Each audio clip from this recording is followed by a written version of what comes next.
বরমে আগেই হাতে দলীয় পতাকা তুলে নিয়েছিলেন তৃণমূল কংগ্রেসের কাউন্সিলরও হয়েছেন। আর এবার ছোট মেয়ে তিনি বিজেপিতে যোগদান করলেন।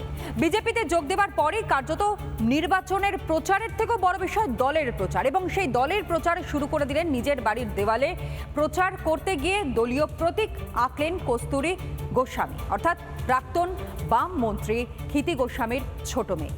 আর এরপরই পারিবারিক যে একটা কোন্দল উঠে আসছে বা সেই আলোচনার কেন্দ্রবিন্দুতে এই পরিবার উঠে আসছে তা নিঃসন্দেহে বলা যায়। দুই বোন দুই ফুলে, একজন অনেকদিন ধরেই ঘাস ফুলে, অন্যজন সদ্য যোগ দিয়েছেন পদ্মে। ২৬-এর ভোটের আগে প্রয়াত বাম মন্ত্রীর বাড়িতেই যেন কোন্দল।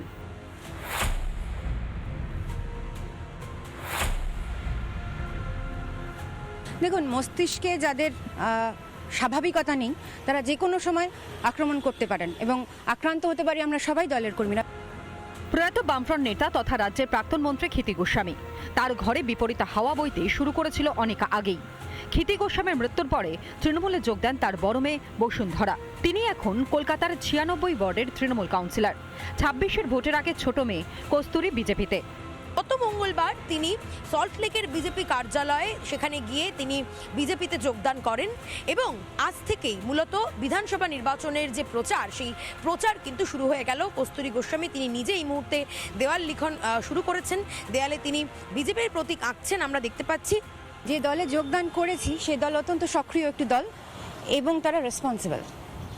সেই কারণে উচ্চ মাধ্যমিক পরীক্ষা চলাকালীন আমরা কোনো শব্দ করব না যাতে পরীক্ষার্থীদের অসুবিধে হয়।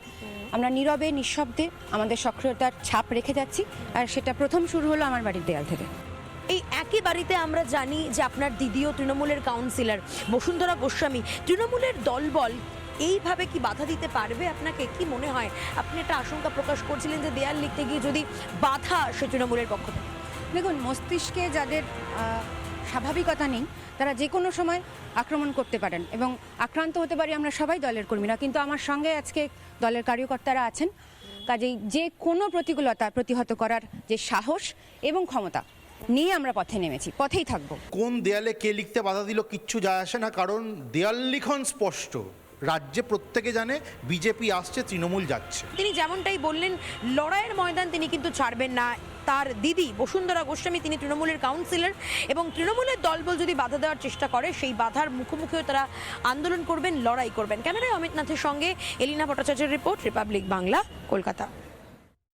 নানা ধরনের কন্টেন্ট দেখার জন্য লাইক করুন, শেয়ার করুন আমাদের ফেসবুক পেজ, সাবস্ক্রাইব করুন আমাদের ইউটিউব চ্যানেল।